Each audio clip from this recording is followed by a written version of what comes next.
it is Christina here. I'm just waiting for this to come up, and so I know that it's working really well.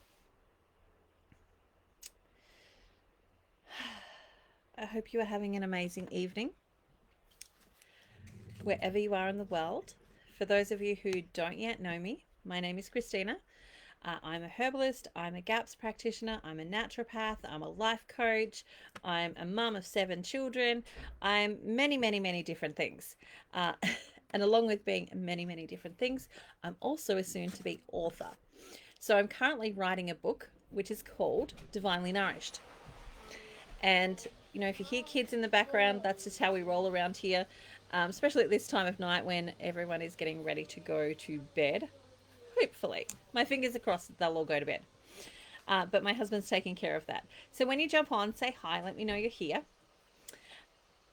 So what I wanted to do tonight is I actually wanted to drink some water for a second. So let me know you're here if you're on. If you're drinking water too, hashtag water in there. Or if you're drinking something else, hashtag whatever you're drinking. I've had a really busy day, so I've just had 8 back-to-back clients, which is good for me. I love a busy day because a busy day is a fast day, and I enjoy it. I thrive on it. Okay, so what I wanted to talk about tonight was I wanted to talk about Divinely Nourished and talk about what is Divinely Nourished and what do I mean by that. Hi Mel, nice to see you here. I can see a couple more faces jumping on. Good to see you all here. Welcome, welcome. So for those of you who don't know, I mentioned earlier that I'm a naturopath and a life coach. And for me, putting those two things together has been a game changer, not only for my own life, but also for my clients. Good to see other people are drinking water. So not only for me, but also for my clients as well. And one of the things that I realized early on was that there were a whole bunch of people who I could give the right dietary advice to. I could tell them exactly what to do, including myself. I could give myself the right dietary advice and I could tell myself exactly what to do. But what I was seeing was that at somewhere along the journey, they would drop off, that they would suddenly stop doing the things that were making them feel well. Like they were getting fantastic results, they were feeling amazing, they had beautiful energy levels were picking up, their, bathroom habits were becoming more regular, all the things were moving in the right direction, they were feeling really good. But then they'd get to a point where they'd stop doing the things that they needed to do in order to get the healing. And that's when I started to question, what's going on here? And I noticed it even within myself that I knew exactly what to do, but I was struggling sometimes to actually do it. And it wasn't that it was hard. It wasn't that it wasn't easy to actually do. For example, today I've had 3 soups. I had a different soup for breakfast, and then I've had the same soup for lunch and dinner. I'm totally fine. Like, yes, it can get a little bit boring, but tomorrow we're going to have different soups. That's not hard to make one big pot of soup and actually just eat from that soup all day. It's the other stuff that actually comes into it that makes it challenging for us to keep going. And it's the stories that we have been told. It is the culture that we live in. And it's also our self worth. It is what we believe to be true about us. And so I thought, I need to make a course on this and I need to write a book like that. The book has been divinely downloaded to me, like it has been coming out of me like there's no tomorrow, about writing about this. But I wanted to create a course as well for women who actually want to do the work and step through those processes to see what's going on for them in those areas as well. So put in the comments if this is resonating for you, like if you're hearing this and going, I kind of know what I should be doing, but I also know that I'm not doing it. And if you are game, pop into the comments what you feel is actually driving that for you, what you believe might actually be driving that for you. So I'm going to share some of my stories so that you can maybe hear and resonate within that and hear some of your own story within my story. So 2013, for those of you who are new to me and don't know my story, 2013 I was pregnant with my then 7 year old. So she's 7 years now. 7 years ago, I was pregnant with her. And I had a pregnancy condition called placenta previa. So my placenta was presenting at the bottom of the uterus. And that pregnancy was a high risk pregnancy. And even though it was a high risk pregnancy, it wasn't as high risk as it could be. And I had this strong feeling that even though it was a high risk pregnancy and they diagnosed it as a high risk pregnancy, that actually I was maybe going to die during this pregnancy. And I had a really strong sense that that's what was going to happen. And I prepared my husband to his disgust. I kept saying to him, these are the people that are allowed at my funeral. These are the people that are not. They weren't nice to me in life. They can't pretend to be nice to me in death. And here's what I want to happen to our children. Here's how I wanted to leave no thing behind, because I've heard other people share that, their loved one had passed away and they didn't know what their loved one wanted. And so I was like, nope, I'm not doing that. I'm telling you exactly what I want so that you know exactly what it is my wishes are. So if I don't make it, you know. And so I told him everything, like how I wanted my children to be raised, the schooling sort of stuff that we wanted. I wanted to continue homeschooling if possible, but if he couldn't continue homeschooling, here's how I wanted them to do it.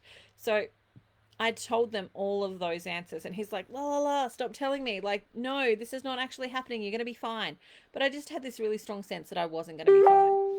And it wasn't until they had me on the operating theatre that they actually discovered that not only did I have placenta previa, where the placenta is coming first, but that I'd also had placenta procreta, which is the worst form of accreta. So accreta is where the placenta starts to go too far into the uterus lining, and it can enter into the uterus lining, and it can get through into like the second layer. There's 3 layers of the uterus. It can get into the second and third layer, and then it can get all the way through. And mine had gone all the way through, and it had also penetrated into my blood supply and into my bladder. And so it was a pretty dramatic situation. And when they got in there, that's when they discovered that I'd had this condition.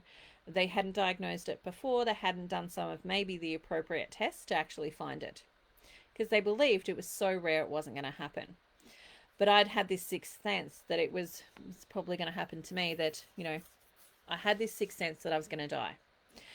And so I went through this journey of, I lost so much blood. I needed 178 units of blood to keep me alive.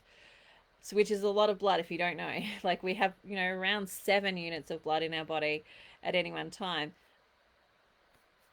14, up to about 14. So I needed like 11 to 16 times it to keep me alive. And I needed, surgery after surgery after surgery. And my doctor said to me on the other side that once they'd removed the baby, they realized that they couldn't find where the placenta ended and where I began. And he was just blind because there was so much blood pouring out of me. He just had to use his hands to kind of really guide and feel what was what in my body, because he couldn't see it. And so it was this really traumatic experience where, I was on life support for 6 days. It took a whole month before I was able to leave the hospital. It took me 8 months to learn to rebuild my strength in order to to go to the supermarket unsupervised. Like, I had to have people supervise me at the supermarket because I couldn't make it all the way around, because I just didn't have the energy level to sustain walking around to the supermarket to do our general shopping. So it took 8 months for me to really get back to that place of even having the energy to do some really basic and simple tasks that I normally would have done rarely with the ease prior to this situation. And it wasn't until much later that I realized how actually tremendous that task was. It was a big one, and there was a lot of trauma there in all sorts of different ways. And one of the traumas that I suffered in that moment was because they had to remove my uterus, there was massive amounts of stuff there about, am I still a woman? Like, I don't even have that body part anymore. Am I still a woman? And I know that there will be people going, oh, yes, of course you are. But when you go through the thing, you're questioning everything. It's not about, yes, logically you still are and all the things. It's like you're in the midst of the emotional swells, and you're in the midst of what's actually going on for you. And you have to figure this stuff out, and you have to do the questioning, and you have to allow it to happen. So I put that aside somewhat. Like it has always been a driving force for me when it comes to helping people with their health and helping them to actually reclaim their lives, because I came so close to losing mine. And as I moved through that whole process of starting the grieving and the healing journey that was there, what was coming up for me was a whole bunch of like, I've not been living my life the way that I should be living it because I'm hiding from a whole bunch of things. You know, I wasn't taking my children to the beach. Well, I was taking them to the beach, but I wouldn't get in the water and swim with them because I wasn't wearing bathers, and I wasn't going to wear bathers on a public beach where people might see me, and that would be completely grotesque, and they would have to, like, you know, shield their eyes because I'm some sort of swamp monster.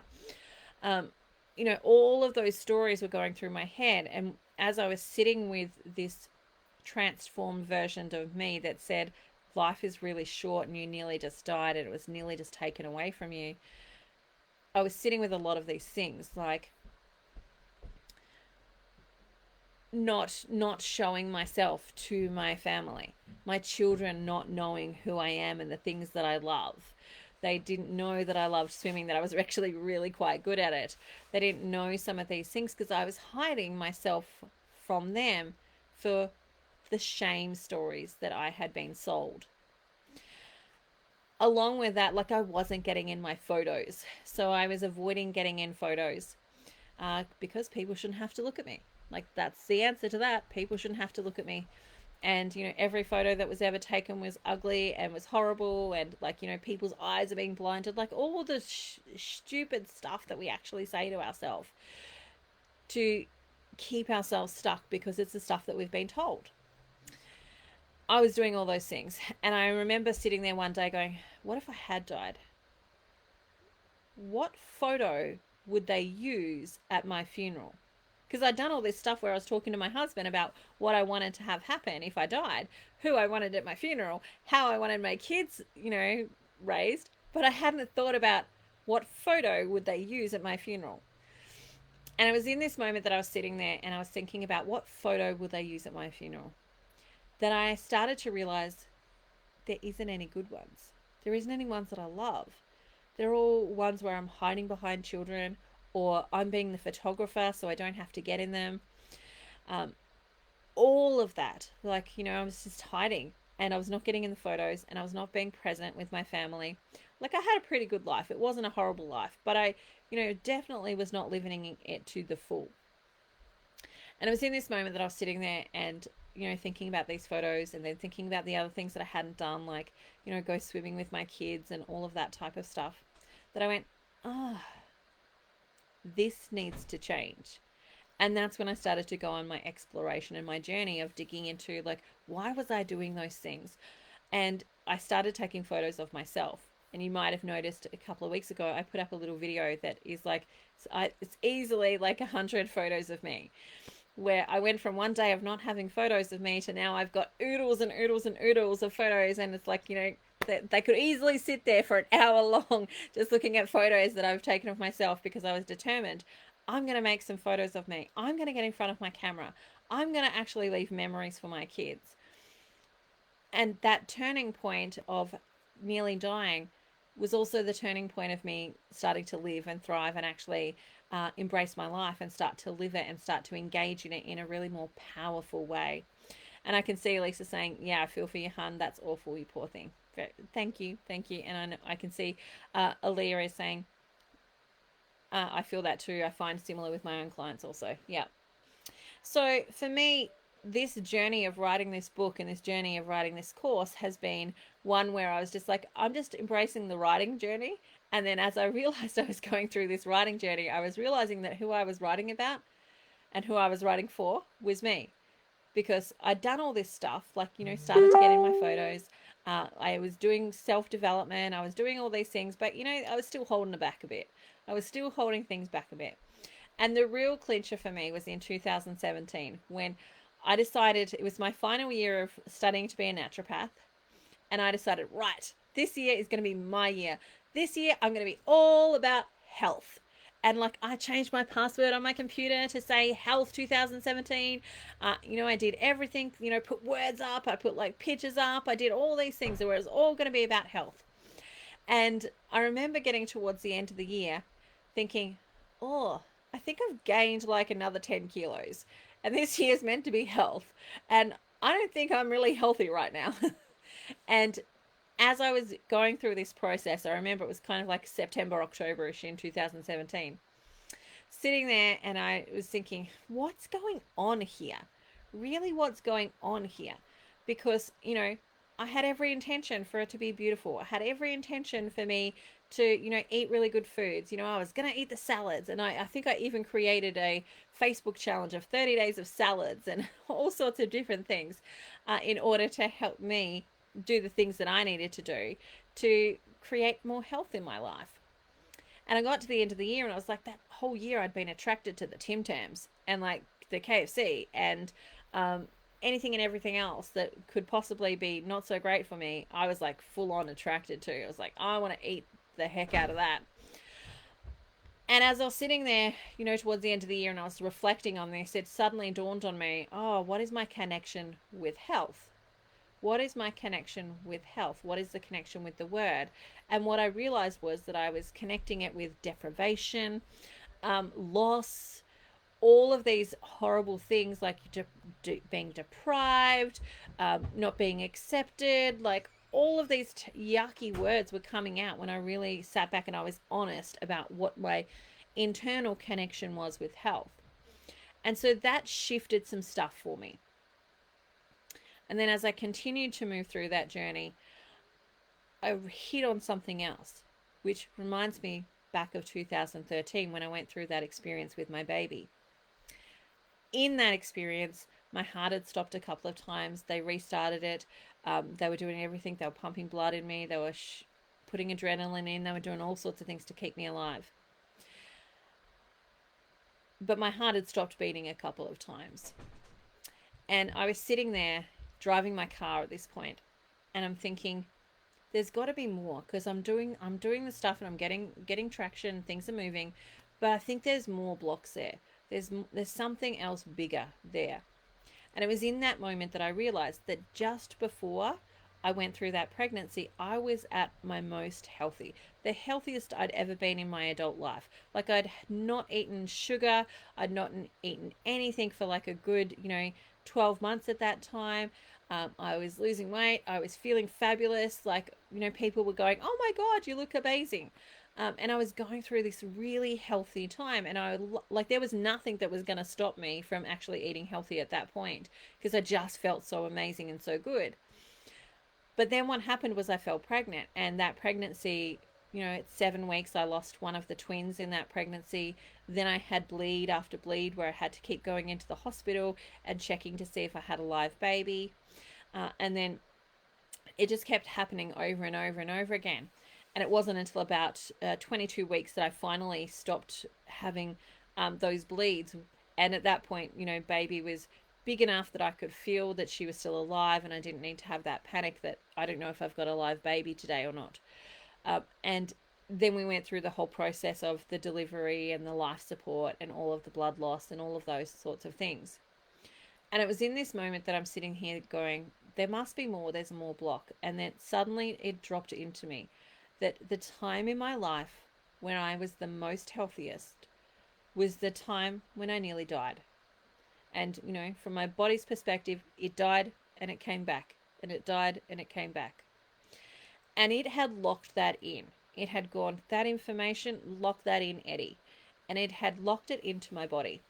And so when I was going through this process of trying to be healthy, what was happening was I was actually fighting with my internal protective mechanisms. So my internal protective mechanisms were trying to keep me alive. And it had locked in that health means you die. And I can see from a mental point of view why my body did that.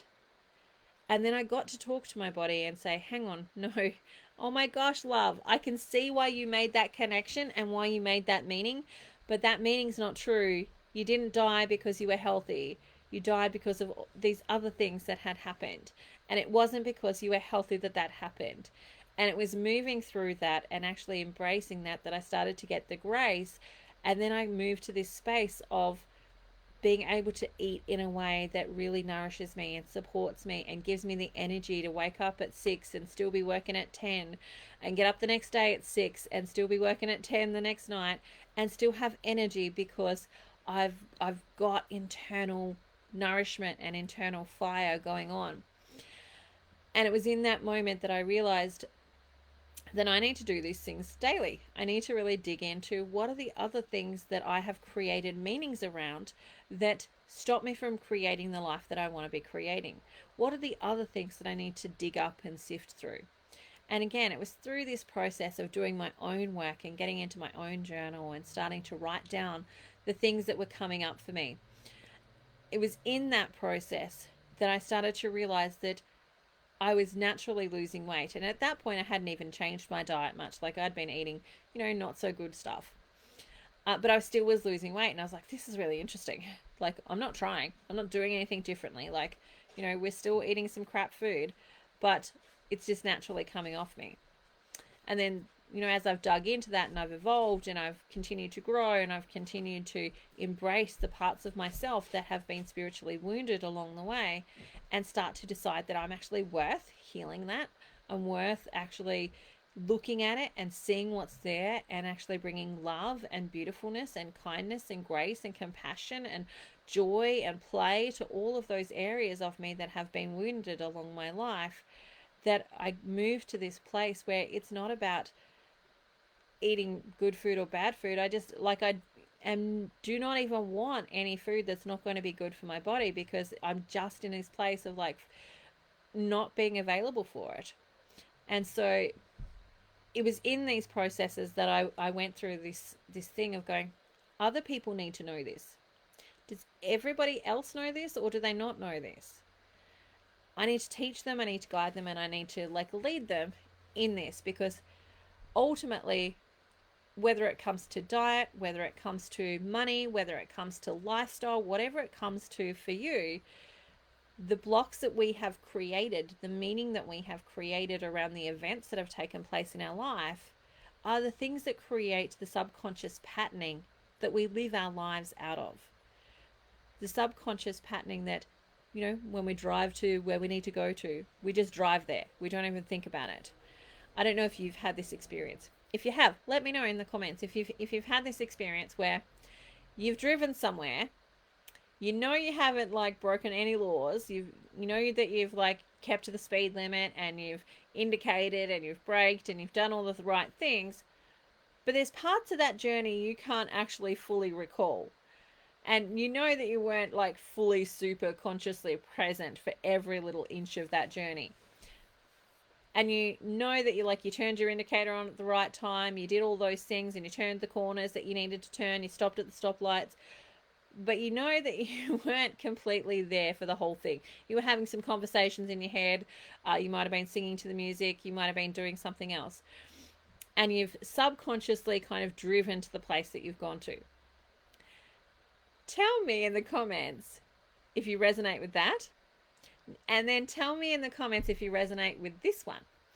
So I've had a number of times where I've driven somewhere, or we're planning to go somewhere. So we've got 2 supermarkets that are near us. There's one that we shop at all the time, and there's one that we go to occasionally when we need specific stuff. We don't go there as often as we do the other one. And occasionally we've gotten in the car and I have driven all the way to the supermarket that we normally attend to realize, oh, I've gone to the wrong supermarket, and then have to go drive to the other one. Tell me if you've had that experience as well. Kathy's saying, I totally done that. Melanie's saying, yes, quite often. Deb is saying, I used to do that to and from work all the time. Yep. That is how we do the things in our life. Our brain would be so overwhelmed if it had to deal with every single part of every single thing that we did all of the time. So what it does is it chunks them together. So when you're learning to drive, it was very a lot of your attention was taken up with actually learning to drive, making sure you've got the gear stick in the right place, making sure you've looked over your shoulder, you've got your hands at the right space, that you've turned on the indicators, that the mirror's in the right space. There's a lot of your attention that was involved in that. But once you'd been doing that for long enough, it was automatic. Like you get in the car, you put your seatbelt on, it's completely automatic. You check your mirrors and you're driving and you're doing all those things. Thank you, Amy. You're doing all those things and they're completely automatic because your brain has condensed the chunks that were required to drive a car. And so our brain does this in all sorts of different ways. So when it comes to our routine of getting up and brushing our teeth, it condenses that chunk. Like you just do brushing teeth as opposed to get out toothbrush, put toothpaste on toothbrush, put toothpaste underwater if you do that, then scrub this side, then scrub that side, then scrub all around, and then, instead of doing all the little steps of the chunk, it just goes brush teeth. And you just automatically do it, and you can be thinking of all sorts of other things while you're actually doing it. Our brain does that with all sorts of things in our life in order to condense them so that it doesn't have to take up the energy focusing on every single little thing that you're doing in your life. It's put them together and it's packaged them into little mini programs. And so our life is generally run on these mini programs. Melanie said, I've completely missed the exit off the highway due to not concentrating. I have done that too. It's even worse for you because I know the exits that you have. When in Tassie, we've got smaller exits, so you only have to backtrack a little bit. In Brisbane, you have to backtrack a lot more. And so essentially what our brain is doing is it's condensing those things into small programs. So it just runs the program instead of doing all the steps in the program of conscious awareness. So you can go, okay, I'm going to brush my teeth now. And your brain pulls out the program, slots it in, you go brush teeth. The same with lots of things that we do in our life. So here's another story of mine that I'm going to share. When I was little, I was the youngest of 5 children, and the second youngest was, I think there's 8 years between me and my sister. And then the others were much older than that. So I was kind of like the second family. And I was kind of like an only child, but at the same time being the baby of a big family. And I remember as a little person, I would say all the time, do you think I'm pretty? Do you think I'm pretty? And I would ask that question really wanting to seek, confirmation that I was pretty. And the answer that I would get back is, yeah, you're pretty ugly. Because that's kind of the family we were at the time. It was a dig. You're pretty ugly. And it wasn't until a couple of years ago that I realized how much that resonated and had stuck in my psyche. Those words, yes, you're pretty ugly. And I took that information and I locked it away, Eddie. I'd locked it away in my body. And anytime somebody would say to me to do something that would make me pretty, I'd be like, oh, that's really nice. But internally, my ego was going, actually, that doesn't match with the belief that you've got because you're not pretty. Remember, you're pretty ugly.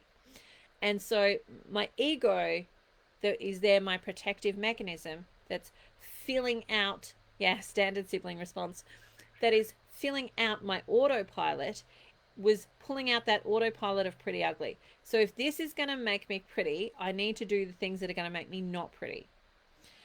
That was the autopilot messaging that I had because the belief was, I'm pretty ugly. So therefore I can't be pretty. So I would have people that would say to me, oh, you would be so pretty if you lost weight. So I'd gain more weight. And then I'd have people that would say to me, you'd be really pretty if you did this with your clothes. So I would wear different clothes, not the clothes that would make me pretty. Like I'd be attracted to the things that would make me look more ugly. And like I'm being really flippant with those words just so that I can actually, share the concept. And so I would do things that would make me more of the ugly. Instead of, I could speak really nicely or I could swear my head off and I could be, the ugly version of language. And I was naturally attracted to the things that would make me pretty ugly because I had this belief that I was pretty ugly. Even to the point where, I got into that mindset of, people shouldn't have to look at me. People should not have to see me down the street. It is an assault on their eyes to have to see me. Like, those were the messages that I would say to myself over time about this thing, because I'm pretty ugly and they shouldn't have to see ugly things. They should only get to see beautiful things in the world, and I'm not beautiful, so therefore they shouldn't see me. Like, those were the stories that would go through my head because of this programming that I had created around this story of being pretty ugly. I wonder, do you recognize some of those stories for yourself? Some of the words, some of the comments, some of the things in your life where you have been called a name, you have been told you're something, you have accepted it, and you've created it as a belief.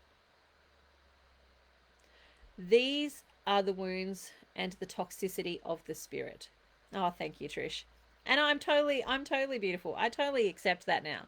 But at the time, that was not something I could accept because my belief was I was pretty ugly. So, and even in my life, so here's the perfect example of this. Even people would say to me, "Oh, you're so pretty," and my head would go, "Yeah, I'm pretty ugly." Like, it would just automatically finish that sentence for people. It would, like, they weren't finishing it because they were being nice. I was finishing it for them because, like, that was the truth. Like, that is the lie and the illusion that I had been under, and the illusion and the lies that everybody else, or a lot of women clients that I have been under as well, where they've believed these lies to be true, where it is this illusion that what we hear and see and believe is actually the truth, when it's absolutely not. We've all had those experiences where we've been laying in bed at night and there is a shadow and you're not sure what the shadow is, and you freak out for a second. You turn the light on and you realize it's just a pile of clothes. You could have swore that you thought it was something else, and you saw what you saw, but you didn't see what was really there. We do that all the time. As we grow up and as we move through our lives, we see what we see, but we don't see what's really there. And that is the illusion that what we hear, see, think, feel are always the truth.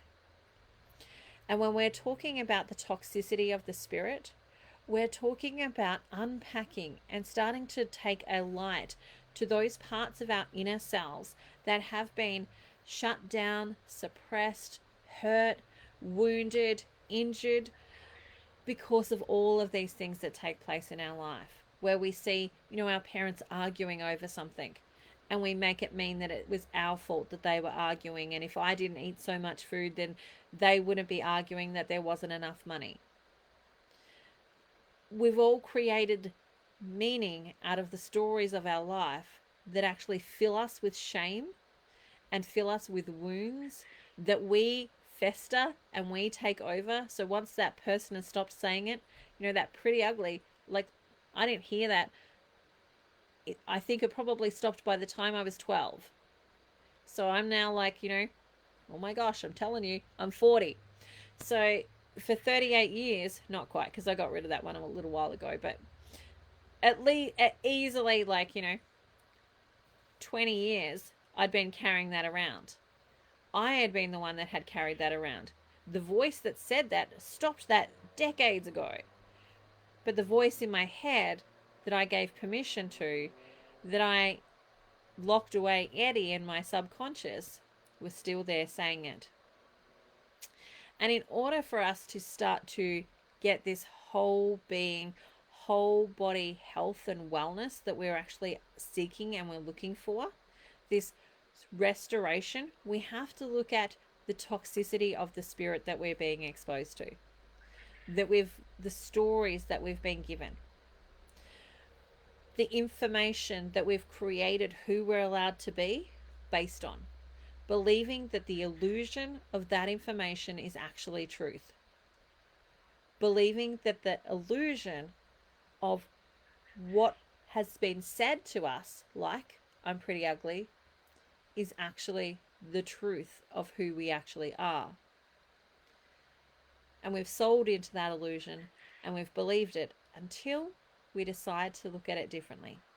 until we open ourselves up to be willing to see this differently, to be willing to see the things that we didn't see, to be willing to hear the things that had been distorted, to look at the things that were deleted, to look where we had generalized that information, and actually to start seeking out what is really the truth of us and looking past the illusion into our spirit and into our soul.